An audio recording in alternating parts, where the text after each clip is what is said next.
સૌ શિવ ભક્તોને મહાશિવરાત્રિના મહાપર્વની હાર્દિક શુભેચ્છા।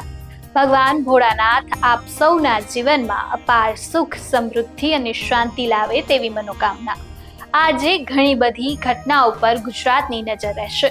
પ્રથમ તો આજે વિશ્વના સૌથી મોટા મેળાવડા એવા મહાકુંભનું શિવરાત્રિના અમૃત સ્નાનની સાથે સમાપન થશે।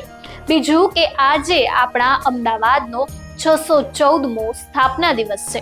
વર્ષ 1411ના દિવસે માણેક બુર્જ પાસે અમદાવાદ શહેરનો પાયો નંખાયો હતો। ત્રીજી ઘટના પણ અમદાવાદની જ છે।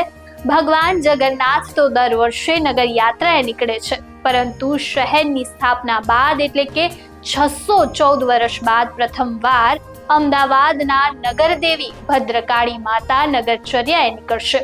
સવારે 7:30 કલાકે રથયાત્રા શરૂ થશે।